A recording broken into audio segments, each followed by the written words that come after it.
Amados, não estranheis a ardente prova que há de vir sobre vós para vos tentar, como se coisa estranha fosse, mas alegrai-vos pelo fato de estarem sofrendo as aflições em Cristo Jesus, porque quando Ele se manifestar, vos regozijareis e vos alegrareis. 1 Pedro 4, 12 e seguintes. O apóstolo Pedro está profetizando o que iria acontecer pelos idos aí de 64 a 68 depois de Cristo, que culminaria na morte de muitos cristãos por causa do decreto do imperador Nero, no qual morreram também o apóstolo Paulo, decapitado por ser cidadão romano, e o apóstolo Pedro, por não ser romano, morreria uma morte mais aviltante, que era a morte da crucificação, e segundo uma tradição, ele pedira para ser crucificado de cabeça para baixo, porque não merecera morrer como seu Senhor. Jesus tinha falado disso em João capítulo 21, versículo 18 seguintes, quando Jesus ali disse que as mãos de Pedro seriam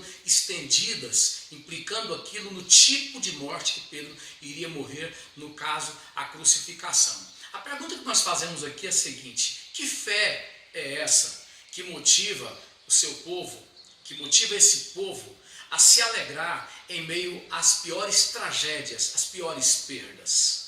Ocorre que, embora não creiamos que o sofrimento seja remidor, mas ele cumpre um caráter pedagógico no sentido de trabalhar a nossa comunhão com Deus.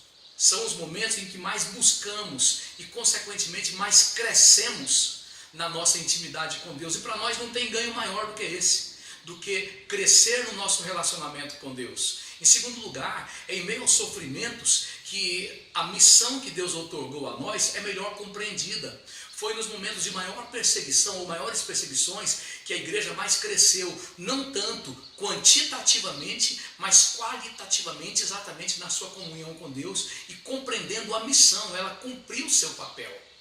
Dentre os vários casos de êxito, de prosperidade que nós poderíamos escolher ao longo da história, eu escolhi o caso de William Tyndale, que foi um dos grandes reformadores e que no ano de 1536, em 6 de outubro, pagou com a própria vida, porque ele, juntamente com vários homens de Deus reformadores, peitaram um sistema religioso que durante mais de 500 anos relegara o mundo ao atraso, porque era proibido traduzir a Bíblia para outro idioma que não o latim. Quando esses homens confrontaram essa situação obscurantista, traduzindo a Bíblia para outros idiomas, então, no caráter civilizatório da Bíblia, a educação se tornou mais acessível do que nunca.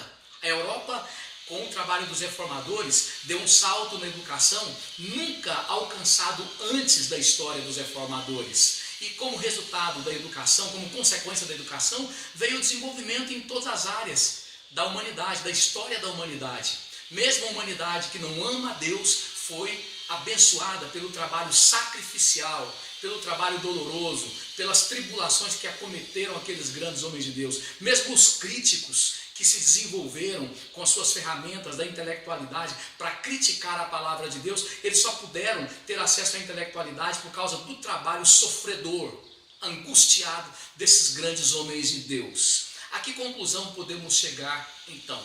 Quando os homens de Deus estão diante de grandes enfrentamentos, de grandes tribulações, eles glorificam e agradecem porque sabem o seguinte: eu vou crescer, eu só vou ganhar com isso, eu vou crescer na minha comunhão com Deus, que é o que mais me interessa. Em segundo lugar, ao terminar essa situação, o reino de Deus terá extraído de mim o máximo que eu posso dar. Eu terei produzido para a única causa que é digna, eu terei sido útil, a obra da eternidade, a causa que eu tanto amo, que é o Evangelho. Que Deus nos faça compreender, que Deus se faça ver. Deus abençoe.